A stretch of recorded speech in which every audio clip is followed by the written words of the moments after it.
آج سے تقریباً 90 سال پہلے اسلام کے سب سے پاکیزہ شہروں میں سے ایک شہر مدینہ منورہ میں جنت البقیع نامی قبرستان کو بلڈوزر کی مدد سے مسمار کر دیا گیا۔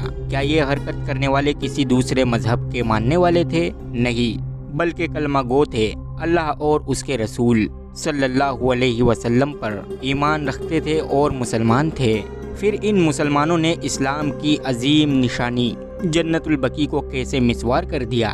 کیا ان مسلمانوں اور دوسرے مسلمانوں میں کوئی فرق ہے؟ کیا یہ مسلمان رسول اللہ صلی اللہ علیہ وسلم اور ان کی آل اور ان کے اصحاب سے محبت نہیں رکھتے؟ 1300 سال پہلے جو مقبرے اور قبریں جنت البقیع میں قائم اور دائم تھی، انہوں نے ان قبروں کو کیوں زمین دوز کر دیا؟ یہ بہت سے سوال ہے جو عام انسان کے ذہن میں آتے ہیں اور آنا بھی ضروری ہے۔ آئیے ہم ان سوالوں کو تاریخ کے نظر سے دیکھنے کی کوشش کرتے ہیں، تو ہمارے ساتھ اس ویڈیو میں بنے رہے۔ اس ویڈیو میں ہم آپ کو جنت البقیع کا پورا اتہاس بتائیں گے۔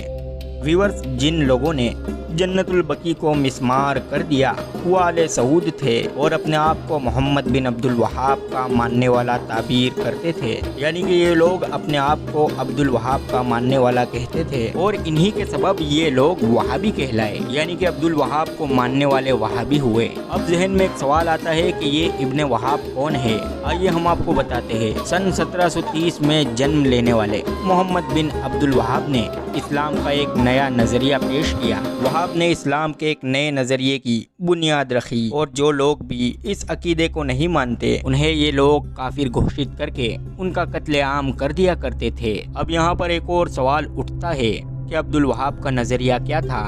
محمد بن عبد الوہاب ابن تیمیہ کے ماننے والوں میں سے تھا، لیکن اس نے ابن تیمیہ کے نظریے کو کٹر طریقے سے لوگوں پر تھوپنے کا کام شروع کر دیا اور یہ سنی فکر کے حملی مسلک سے تھا۔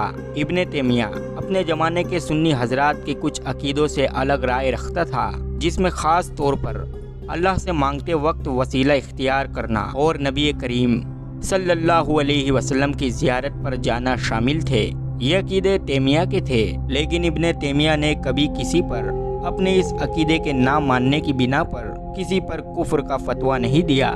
البتہ ابن وہاب نے ابن تیمیہ کے انہی عقیدے سے آگے بڑھتے ہوئے انہیں نئے طریقے سے پیش کیا، لیکن حکومتی مدد نہ ملنے کی بنا پر یہ بات وہاب لوگوں میں پھیلا نہ سکا۔ ابن وہاب نے اس وقت نجد کے علاقے میں آل سعود کے سردار عثمان بن معمر کے سامنے پیش کر رکھی کہ وہ اس کے عقائد کو اپنا آئینہ بنا کر ایک تحریک چلائے اور حجاز میں وہابی مہم کو عام کرے۔ لہٰذا 18ویں صدی میں ابن وہاب کو آل سعود کا ساتھ ملا اور ان لوگوں نے حجاز میں ہر جگہ قتل و غارت مچا کر ہر جگہ پر اپنا قبضہ جما لیا۔ یہ حملے تقریباً 70 سال تک جاری رہے۔ سب سے بڑا حملہ ان لوگوں نے 1802 میں کربلا پر کیا، جس میں بہت سے لوگوں کی جانیں گئی اور وہابیوں نے حرم امام حسین علیہ السلام کو کافی نقصان پہنچایا اور وہاں کی بیش قیمتی چیزوں کو چرا لیا۔ سن 1818 میں اس علاقے میں حکومت پذیر سنی عثمانیہ خلافت نے وہابیوں کے خلاف کارروائی کرائی کہ ان لوگوں نے ان پر بہت زبردست حملہ کیا اور انہیں کربلا سمیت عراق سے اکھیڑ دیا گیا۔ عثمانیہ خلافت نے وہابیوں کو اتنا نقصان پہنچایا کہ وہ لوگ گوشہ نشین ہو گئے اور اگلے 100 سالوں تک کچھ نہ کر سکے، لیکن ان وہابیوں نے سنی عثمانیہ حکومت کو توڑنے کے لیے خاموشی اختیار کی اور انگریزوں کا ساتھ دیا،